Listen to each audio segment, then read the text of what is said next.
ٹھیک ہے، بس مرچیں ذرا تیز ہیں، میں نے لقمہ ہضم کرتے ہوئے کہا۔ ابے میں کھانے کی نہیں، اس کام کی بات کر رہا ہوں۔ وہ چیخا، اوہ سوری، کام بھی اچھا ہے، لیکن مجھے یہ سمجھ نہیں آئی کہ الیکشن کے دنوں میں تو تم نعرے بازی لگا کر روٹی روزی کما لیتے ہوگے، لیکن بعد میں کیا کرتے ہو؟ میری بات سن کر جانی نے اپنی مونچھوں میں خلال کرتے ہوئے انتہائی مکروہ کہکہا لگایا اور ازار بند کی گرہ سخت کرتے ہوئے بولا، اصل کام ہی الیکشن کے بعد شروع ہوتا ہے۔ ٹوانا صاحب الیکشن جیتے یا ہارے وہ ہمیں مسلسل خرچہ پانی دیتے رہتے ہیں۔ ویسے اللہ کا شکر ہے کہ وہ 3 دفعہ MNA بن چکے ہیں، تو کیا جلسے میں موجود ہزاروں کارکنوں کی روٹی روزی کا خرچہ ٹوانا صاحب اٹھاتے ہیں؟ میرے حلق میں لقمہ پھنس گیا۔ ابے نہیں بے، ٹوانا صاحب سیاسی بندے ہیں، رفاہی نہیں۔ یہ جو اتنے ہزاروں لوگ ٹوانا صاحب کے جلسوں میں آتے ہیں، یہ سارے تھوڑی ورکر ہوتے ہیں۔ ان ہزاروں لوگوں کو جلسوں میں لانے والے ہم جیسے چند ورکر ہی ہوتے ہیں، لہٰذا پیسہ بھی ہمیں ہی ملتا ہے۔ اللہ ٹوانا صاحب کو زندگی دے، ہمارا تو بالکل بچوں جیسا خیال رکھتے ہیں۔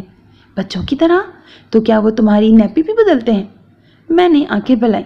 جانی نے قہر آلود نظروں سے میری طرف دیکھا اور پھر باقی ورکروں کی طرف گردن گھمائی۔ وہ سب ارد گرد سے بے نیاز کھانے میں جٹے ہوئے تھے۔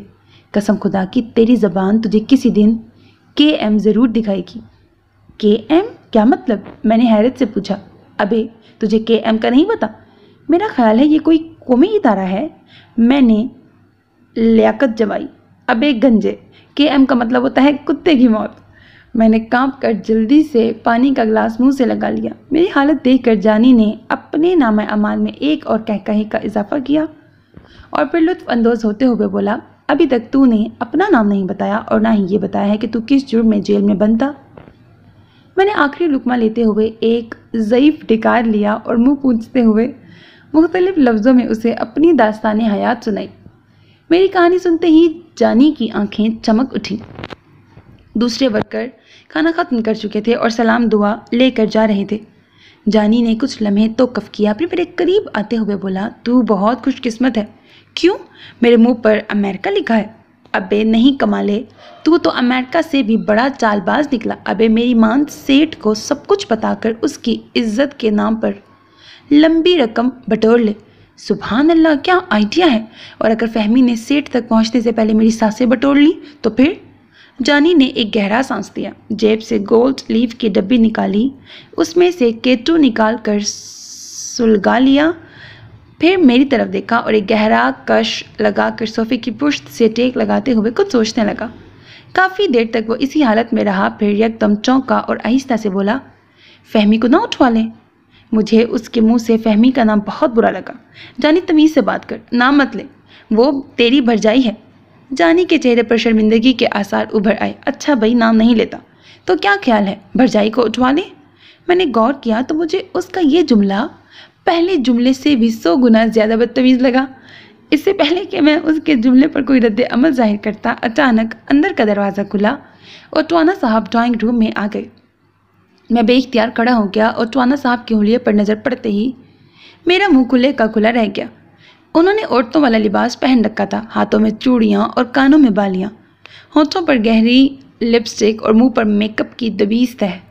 اندر داخل ہوتے ہی وہ سیدھے میری طرف آئے اور آتے ہی میری ٹنڈ پر ایک بوسہ دیا۔ میں کسی بت کی طرح ساکت و جامد کھڑا تھا۔ جانی بھی گھبرا کر کھڑا ہو گیا۔ ٹوانا صاحب نے ایک نظر جانی پر ڈالی، پھر سیکسی نظروں سے میری طرف دیکھتے ہوئے بولے، صدقے جاواں، کون ہو تم اے گبرو نوجوان؟ آ جا، سینے نہ لگ جا ٹھا کر کے۔ انہوں نے باہیں پھیلائیں، میرے پیروں تلے زمین نکل گئی۔ ٹوانا صاحب بالکل کھسر پھسر لگ رہے تھے۔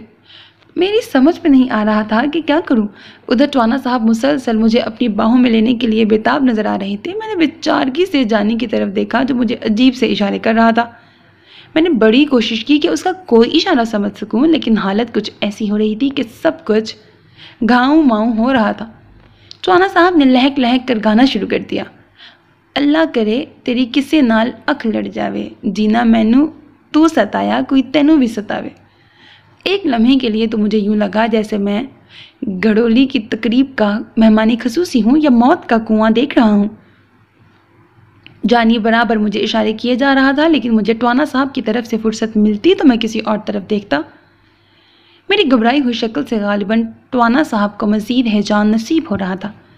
اسی لیے وہ مچل مچل کر اپنی دلکش اداؤں کے ذریعے میرے قریب آنے کی کوشش کر رہے تھے۔ مجھے اپنی عزت شدید خطرے میں محسوس ہو رہی تھی۔ میں تیزی سے چھلانگ لگا کر جانی کے قریب آ گیا۔ مجھے یوں اپنے سے دور جاتے دیکھ کر ٹوانا صاحب کی آنکھوں میں اور بھی پیار امٹ آیا۔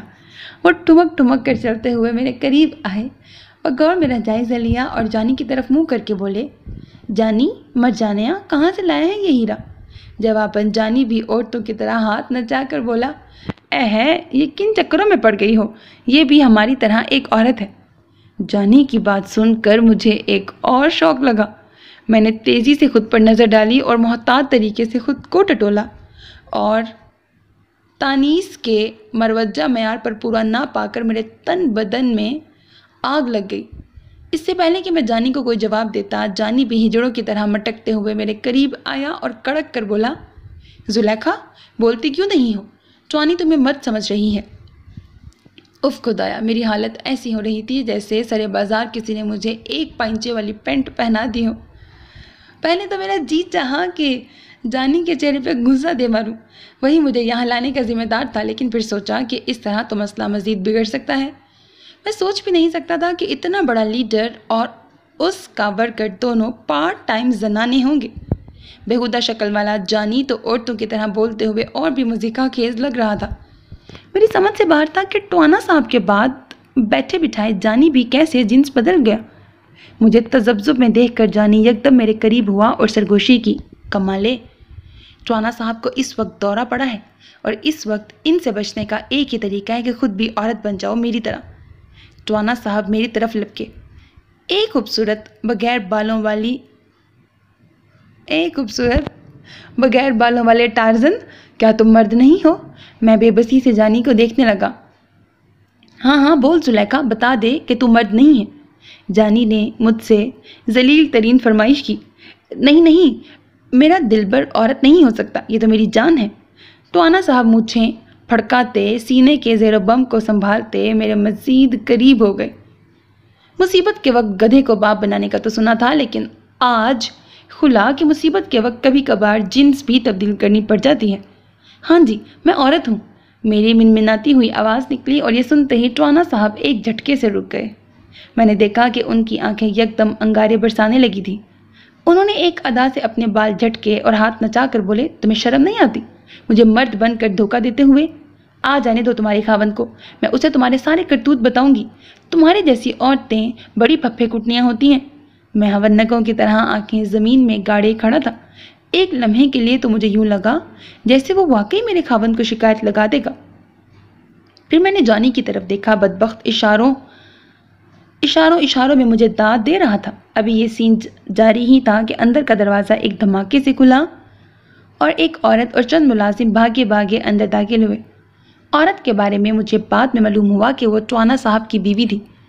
اندر آتے ہی اس نے قہر بڑی نظر ٹوانا صاحب پر ڈالی اور ملازموں کو اشارہ کیا۔ ملازم تیزی سے آگے بڑھے اور انہوں نے پلک جھپکتے ہی ٹوانا صاحب کو قابو کر لیا۔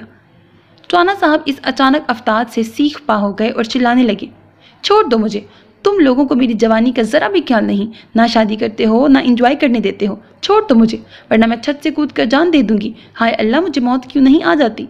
ٹوانا صاحب کی باتیں سن کر اکثر ملازموں کی دبی ہنسی نکل گئی، لیکن بیگم صاحبہ کے گھورنے پر وہ یکدم سنجیدہ ہو گئے۔ ٹوانا صاحب کی بیگم بھی غصے میں بھری ہوئی تھی۔ غضب خدا کا، میری ساری لپسٹک اور میک اپ کا سامان تباہ کر دیا اور میرے نئے کپڑے بھی پہن کر کھلے کر دیے۔ لے جاؤ ان کو اور اندر جا کر پانی کے ٹب میں گوتے دلاؤ۔ بیگم ٹوانا نے ملازمین کو حکم دیا اور ملازمین ٹوانا صاحب کو میت کی طرح اٹھا کر باہر لے گئے۔ بیگم ٹوانا نے ایک خاموش نظر ہم دونوں پر ڈالی جو خاموش سر جھکائے کھڑے تھے، پھر کڑک کر بولی، تم لوگ جاؤ اور خبردار جو دیکھا ہے اس کا تذکرہ کسی سے مت کرنا۔ یہ کہہ کر وہ تیز قدم اٹھاتی ہوئی باہر نکل گئی۔ جانی دھم سے صوفے پر گر گیا، میں بھی بیٹھ گیا۔ ایسا لگ رہا تھا جیسے ہم بے غیرت آباد کا پیدل سفر کر کے آئے ہیں۔ جانی کچھ دیر لمبے سانس لیتا رہا، پھر سگریٹ سلگا کر آرام سے صوفے کی پشت سے ٹیک لگا کر کچھ سوچنے لگا۔ میں نے غور سے اس کی طرف دیکھا۔ حرام ہے جو اس کی آنکھوں میں شرم کا ذرا بھی نظر آیا ہو۔ وہ اس طرح سے لاتعلق بیٹھا تھا جیسے کچھ ہوا ہی نہیں۔ میرا خیال تھا کہ وہ خود مجھ سے بات کرے گا، لیکن جب کافی دیر تک صرف دھواں ہی میری طرف آتا رہا تو میں نے آہستہ سے کہا، جانی۔ جانی بدستور آنکھیں بند کیے سگریٹ کے کش لیتا رہا جیسے اس نے کچھ سنا ہی نہیں۔ میں نے دوبارہ اسے بلایا، جانی۔ اس نے ہنکارا بھرا، یہ سب کیا تھا؟ کون؟ یہی تو تھوڑی دیر پہلے یہاں ہوا ہے۔ کیا ہوا ہے تھوڑی دیر پہلے؟ اس نے آنکھیں کھول کر مجھے آنکھ ماری اور میرا دل چاہا کہ اس کے منہ پر کھرپا دے ماروں، لیکن بڑی مشکل سے خود کو کنٹرول کیا اور تھوڑا آگے ہوتے ہوئے کہا، تو بہت بڑا بے غیرت ہے، بے شرم بھی اور گالی بھی ہوں۔ جانی نے اپنی 2 اور اہم عہدے بتائے۔ کیا فائدہ ایسی مردانگی کا جسے تسلیم کرتے ہوئے بھی شرم آئے؟ تو ہے مجھ پر۔ میں نے خود پر لعنت بھیجی۔ اصل میں تجھے زیادہ غصہ چڑھ گیا ہے۔ ایسا کر، مجھے ماں بہن کی 6-7 گالیاں نکال لے، پھر خود بخود ٹھنڈا پڑ جائے گا۔ جانی پوری طرح سے مجھے زج کرنے پر تلا ہوا تھا۔ ابے خدا کے واسطے بتا تو صحیح کہ یہ کیا چکر ہے؟ یہ اتنا لمبا چوڑا روپ دار ٹوانا یکدم بد کردار عورت میں کیسے تبدیل ہو گیا؟ میں نے ہاتھ جوڑے۔ جانی تیزی سے سیدھا ہوا۔ ابے آہستہ بول، بھنگی کی اولاد، ٹوانی نے سن لیا تو تکے کباب بنوا دے گی۔ اوکے، میں نے خود کو تعلیم یافتہ ثابت کیا۔ جانی پھر صوفے میں گھس گیا۔ میری کچھ سمجھ نہیں آ رہا تھا کہ ٹوانا صاحب کو یہ کیسی بیماری لگی، اور اگر واقعی انہیں اس بیماری کے دورے پڑتے تھے تو یہ بہت خطرناک بات تھی، کیونکہ ہر وقت تو جانی میرے ساتھ نہیں رہ سکتا تھا۔ اگر کسی روز میں گھر میں اکیلا ہوا اور ٹوانا صاحب کو دورہ پڑ گیا تو یہ سوچتے ہی میری جان نکل گئی۔ ایسی بات کا تو تصور بھی محال تھا۔ صاف ظاہر ہو رہا تھا کہ اگر خدا نہ خواستہ ایسی صورتحال پیش آ گئی تو مجھے باقی کی زندگی قصہ خوانی بازار کی نکڑ پر بسر کرنی پڑے گی۔ جانی یکدم اٹھ کھڑا ہوا اور میں چونک اٹھا۔ کہاں جا رہے ہو؟ جانی نے اپنے دائیں ہاتھ کی چھوٹی انگلی بلند کی اور سگریٹ کا آخری کش لگا کر پیروں تلے مسل دیا۔ میں نے برا سا منہ بنایا اور دوبارہ ٹیک لگا لی۔ جانی واپس آیا تو خاصا مطمئن تھا۔ اس نے بیٹھنے کی بجائے مجھے اٹھنے کا اشارہ کیا۔ میں نے کوئی سوال کرنا مناسب نہیں سمجھا اور خاموشی سے اس کے ساتھ ٹوانا صاحب کی کوٹھی سے نکل آیا۔ سڑک پر آتے ہی جانی نے میرا ٹھکانہ پوچھا۔ میں نے اسے سمجھایا کہ اگر میں گھر گیا تو دوبارہ فہمی کے ہتھے چڑھ سکتا ہوں۔ میری بات سن کر جانی نے اپنے بالوں میں خارش کی، پھر بڑے پر اسرار انداز میں میرے کان کے قریب ہوتے ہوئے بولا، میرے ساتھ رہ لو۔ میں نے غور سے اس کی طرف دیکھا اور پوچھا، یہ مدد ہے یا آفر؟ ابے تیری مدد کر رہا ہوں، لیکن میرے ساتھ رہنا ہے تو پھر میری ایک شرط ماننی ہوگی۔ اس کی آنکھوں میں یکدم چمک ابھری۔ میں کانپ گیا۔ میں لعنت بھیجتا ہوں تمہاری شرط پر، میں کہیں اور رہ لوں گا۔ وہ حیرت سے بولا، شرط سنے بغیر ہی لعنت بھیج دی؟ حیرت ہے؟ میں کھٹکا۔ شرط تو واقعی میں نے نہیں سنی تھی، اور سننے میں حرج ہی کیا تھا؟ میں تو ویسے ہی بات بات پر خوف زدہ ہونے لگا تھا۔ شرط یہ ہے کہ تمہیں ٹوانا صاحب کی طرف سے ملنے والے آدھے پیسے مجھے دینے ہوں گے بطور کرایہ، جانی نے کہا، اور میری جان میں جان آئی۔ میں نے فوراً سے پہلے حامی بھر لی۔ میری طرف سے مثبت جواب ملتے ہی جانی نے میرے کندھے پر ہاتھ مارا اور سڑک کی دوسری طرف چل پڑا۔ وہاں سے ہم لوگ ویگن میں بیٹھے اور شہر کے دوسرے سرے پر قائم کچی آبادی میں پہنچ گئے۔ جانی نے راستے میں کوئی بات نہیں کی اور خاموشی سے بیٹھا رہا۔ کچی آبادی کے سٹاپ پر ویگن رکی تو مجھے اندازہ ہوا کہ یہ صرف کچی ہی نہیں، پکی آبادی بھی ہے۔ جانی غالباً میری کیفیت کو بھانپ گیا تھا، اسی لیے لا تعلق سا ہو کر بولا، اس آبادی پر لوگوں نے 40 سال سے قبضہ کر رکھا ہے، اور اب یہ صرف نام ہی کی کچی آبادی رہ گئی ہے، ورنہ یہاں سارے مکان پکے ہیں۔ میں خاموش رہا۔ جانی کچی آبادی کی مختلف گلیوں میں گھومتا رہا اور پھر تقریباً 1 فرلانگ چلنے کے بعد ایک تنگ سی گلی میں مڑ گیا۔ گلی اتنی تنگ تھی کہ ایک ساتھ 2 بندے نہیں چل سکتے تھے۔ اس گلی میں سے جنازے کیسے نکلتا ہوگا؟ میں نے نیا سوال کیا۔ یہاں سے جنازہ نہیں نکلتا، جانی نے اطمینان سے کہا۔ کیا مطلب؟ مطلب یہ کہ جس کو مرنا ہوتا ہے وہ گلی سے باہر جا کے مرتا ہے، اور اگر اندر مر جائے تو پھر اس کی لاش رسی سے باندھ کر دوسری طرف استبل والی گلی میں لٹکا دی جاتی ہے۔ ہاں۔ اس نے اپنی بات مکمل ہونے پر خود ہی ایک کہکہا لگایا اور نیم بوسیدہ مکان کے سامنے جا کر رک گیا۔ یہ تمہارا گھر ہے؟ میں نے پوچھا۔ نہیں، جانی نے حسب عادت آنکھ ماری۔ یہ میری منہ بولی بیوی کا گھر ہے۔ اس نے نیا رشتہ ایجاد کیا۔ منہ بولی بیوی؟ معشوقہ کو شریفانہ زبان میں یہی کہتے ہیں۔ اس نے مجھے حوصلہ دیا۔ تو کیا میں تمہاری معشوقہ کے ساتھ رہوں گا؟ میں ڈر گیا۔ جانی نے اپنا آتا ہوا کہکہا کنٹرول کیا اور نیم ہنسی کے انداز میں بولا، ابے